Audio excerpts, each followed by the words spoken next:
Okay, well, thank you, Lana, for attending our webinar.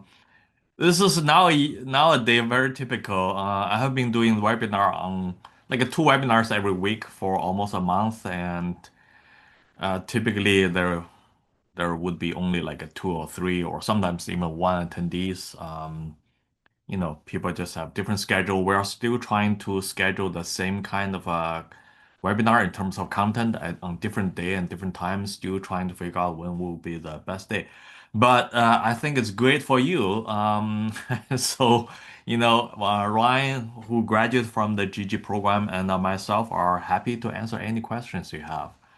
So in the chat, I put the website, the URL to our website, and one can pretty much find lots of information about the programs, about the structure, courses, alumni testimonials. Um, we're very proud of that website that has been providing probably more information than any other degree program website so far. I designed the website in the way I just, keep kind of recording the questions I got from prospective students and write down my answers. Then based on those Q&A, I kind of, build up the website. So hopefully most of the questions got answered. But still, I think it is very valuable to have some webinars, especially for this one. So, Ryan, I put the talking points also in the chat. So I'm just going to invite you to share. First of all, please introduce yourself to us, and and after that, we're going to start a second round to talk about your experience. And also, I'm going to stop sharing the screen because I don't think we need a PowerPoint at this point. That works for me. Thanks so much, Weija. Appreciate it. Hi, Alana. You will have all of your questions answered today. You have our undivided attention, which is great because I know when I was looking at this program, I had a lot of questions. So hopefully, any questions we can get answered for you. So my name is Ryan Goose. I use he/him pronouns. My current job right now is I'm working as an international student advisor at UW-Madison. So once I graduated from GHE, I got a job offer at CU Boulder in Boulder, Colorado, for a similar kind of position, international student advising. I was there for about 2 years, and then I came back to Madison, and I've been here since. I think I'm coming up on 3 years at UW-Madison ISS, International Student Services. Um, I joined GHE in fall of 2020. So my program was a little bit different than what your experience would be. It was all online. But we still had we had to pivot because of COVID, but we still had a great experience. So I graduated fall of 2021. And that was kind of right at the time as things were transitioning back to in person, which was lovely. And then doing professionally my job responsibilities. So I advise international students in F1 status who come to the United States for their degrees. And so I advise on the F1 visa, the immigration implications of their study here, making sure that they're maintaining status, enrolling full time, getting authorization to work off campus. So it's a lot of advising, it's a lot of processing requests, doing things in CVIS, which is the online database for students in F1 and J1 status. So that's a little bit about what I'm doing now and kind of what I did previously. Wager, do you just want me to just go into 4 and 5 as well? Yeah, before you talk about your GT experience, I just want to share a picture without permission from you and your peers. But Lana, if you still Oh, remember, this is the picture we took during the pandemic. It's our first time that we saw each other in person. Just as Ryan said, we had all the courses online at that time. It was Ryan was like April, right? When the weather was finally getting warm enough for us to go out, so yeah, we saw each other for the first time.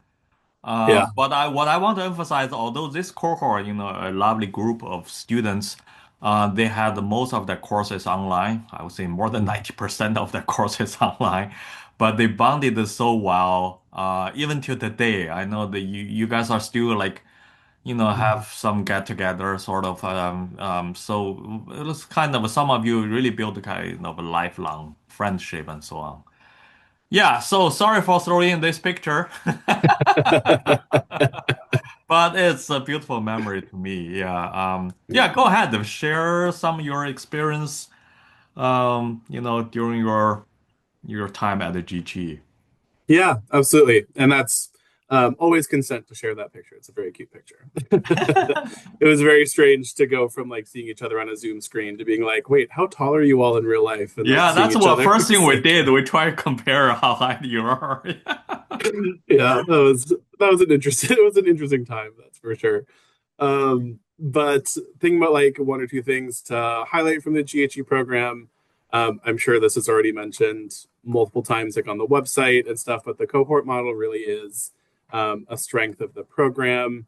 Like we just said, our program was mostly virtual, so there were times when, for the first few months, there were a lot of people I didn't meet in person, but we really bonded during that time. It was really good to like have other people going through the same program. You do all the courses together, so there's just a lot of like camaraderie, and it was just nice to have a built-in friend group too. Like going to grad school is very different than going to undergrad.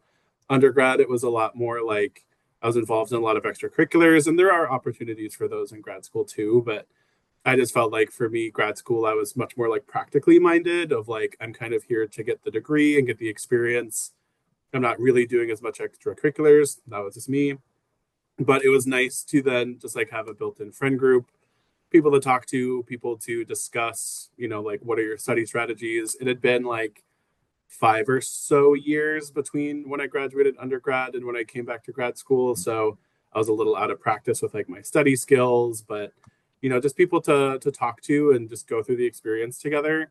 I thought that was really helpful. And I also would say the GHE program specifically is like it's exactly what I wanted in terms of like the practical knowledge of how do I get a job in this field in higher education, specifically international ed, but just in general, like the coursework that we took. I mean, I'm not just saying this because Weijia here, but like the classes that we took with Weijia were like it was very practical. Like it wasn't just there's pros to like learning the theories and like learning student development and stuff, but we were talking about like day to day, how do you discuss like budget in an office like this? How do you handle some of these like complex cases, like in immigration advising, and just like what are the realities of the day to day, and like preparing me for um, job applications in this field. We did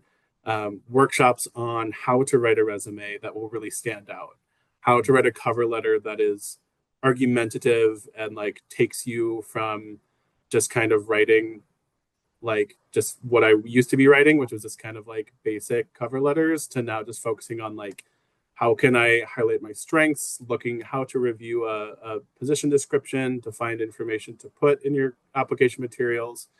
It was all very practical, and that's exactly what I wanted from a grad program. I don't think that everybody like needs to get a master's or a PhD, but like this was a very helpful program for me and what I wanted. And like I really think it gave me a leg up on job applications. And that was one of the reasons why I got a job application from CU Boulder over the summer, and I still had to finish my classes in the fall. So I got a job offer before I even graduated. So that is definitely those are my two highlights. And then some like specific things that I did during GHE that are still beneficial. I mean, one thing was I did, we were required to do informational interviews. So just looking up like what's an office that you think that you want to work in or just like learn more about. And I found someone. I was like, I don't know, CU Boulder would be a fun place. Colorado's kind of a fun like spot. And I just looked up someone in that office, in the ISS equivalent office, that had a similar background to me. Set up a meeting with her. We talked for 30 minutes just about the field and how she got there. And then later on, she sent me a message and said, "Hey, we're hiring. We think you should apply." And then I got a job offer from that same office. So she's also now one of my really good friends. So like that in and of itself was a practical, useful thing to be doing, and like it was required in the program to be doing these things. So not that it like that was the reason I got the job offer, but like it certainly helped to get information about that office and to make some connections in the field. And then I did a poster presentation for the NAFSA conference. It was virtual that year, but I still got the experience of like presenting a poster with a couple of people from my cohort, and so that was really helpful to practice my presentation skills. You know, to show people in the field like we are graduate students, we're new to the field, but we still have a lot of really valuable things to contribute to the field.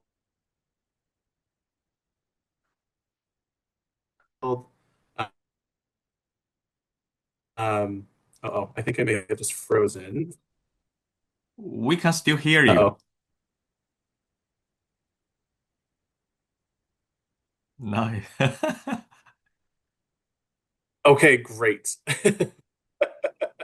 This has been happening to me lately in the past week or two when I've been on Zoom. So sorry about that.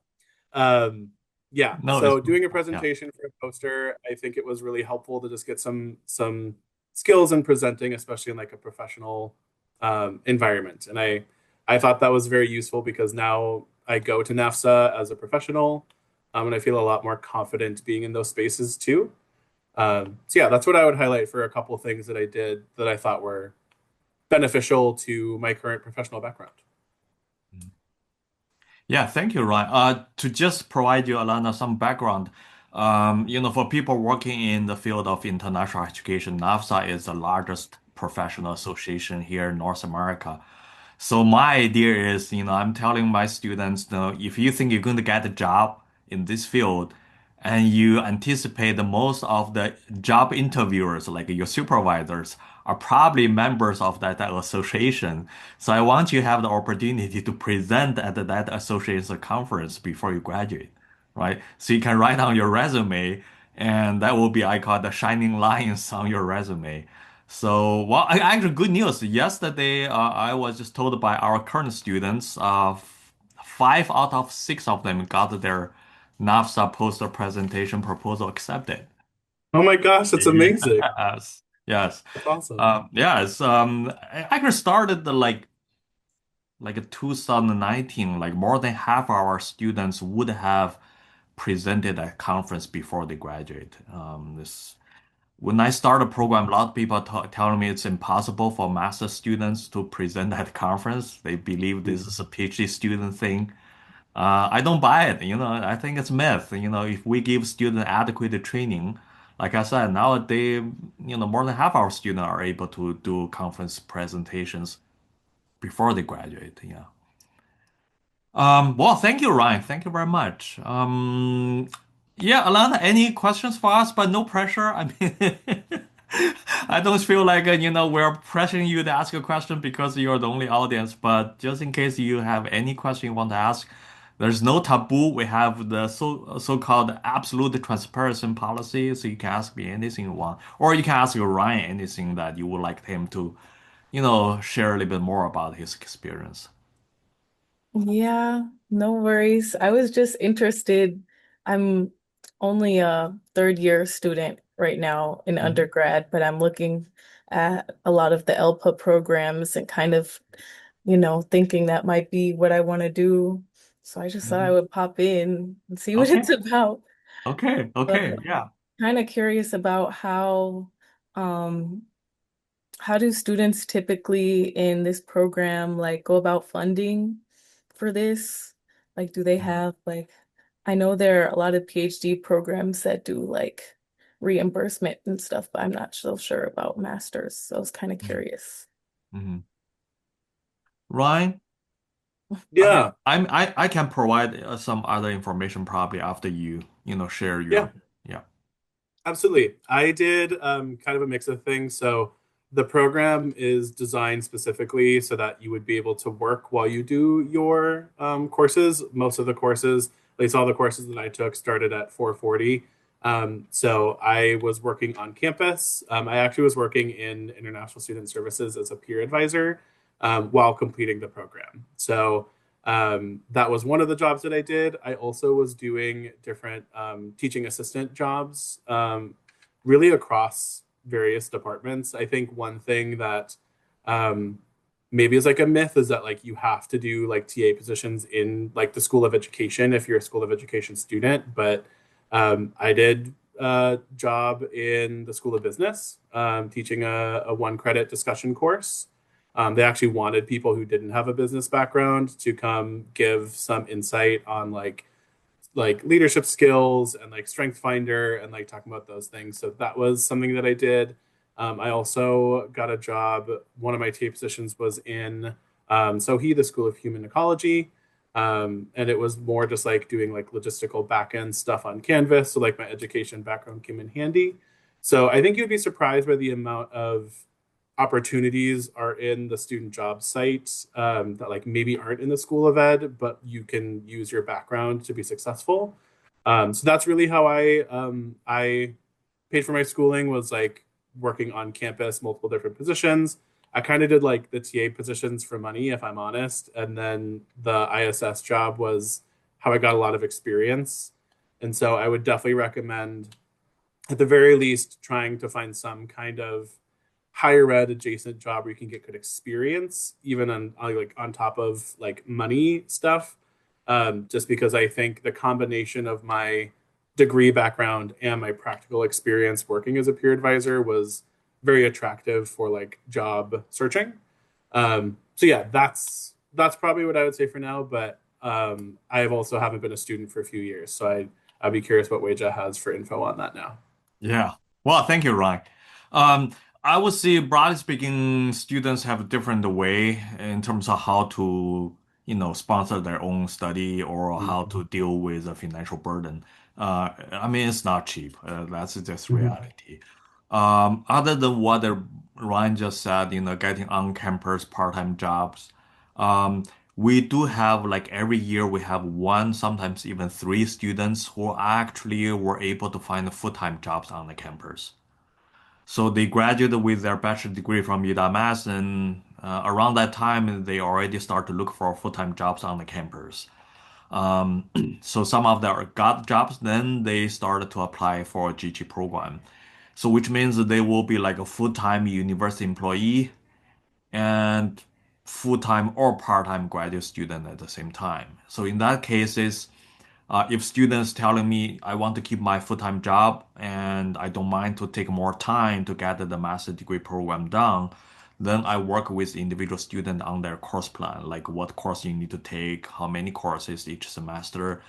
You tell me how soon you want to or how late you want to graduate, right? We'll make a tailor-made plan. So that's another possibility to get a full-time job along with the degree program. Other than that, for international students, it's always challenging to get the jobs on the campus, especially in the first semester, due to all kinds of reasons. But we do have also international students who come in with their government scholarship and so on.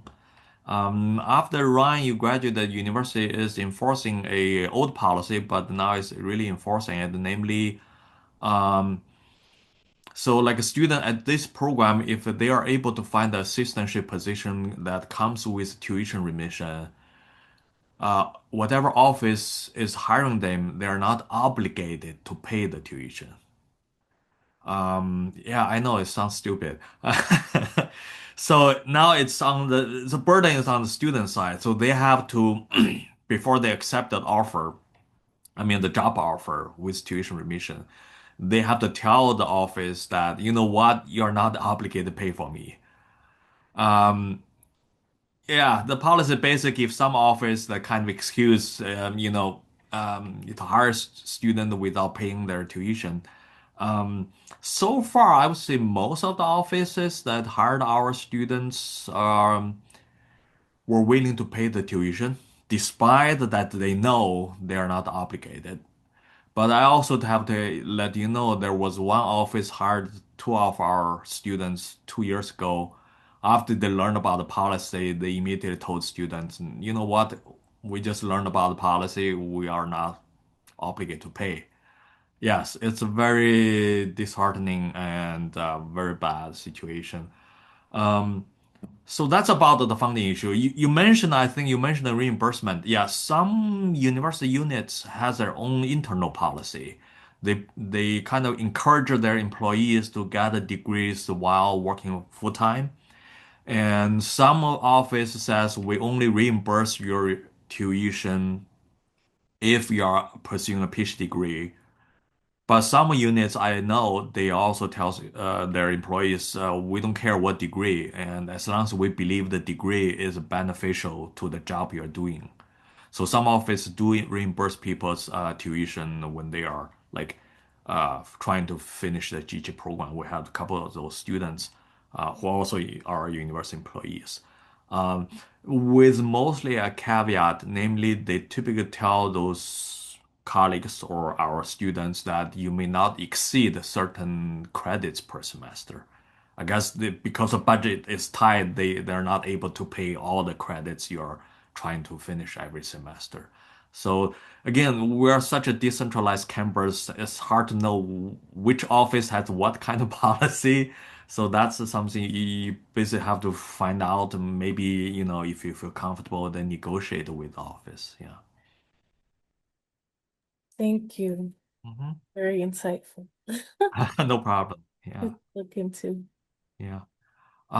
Just so you know, we have also other webinars. I think the next one is probably, let me just double check my calendar in case you're interested. We have one in the coming week, but it's in the evening at 6. It's about how to apply. Um, yeah, and that's about it. But in March, we are planning to have also webinars to provide the general kind of overview of our program. But Alana, feel free to reach out to me so we can, schedule a meeting, chat either in person or via Zoom, so I can give you a little bit more, insights about the program. Yeah. Thank you guys so much. Yeah, no problem. Okay, I assume you don't have any further questions for us.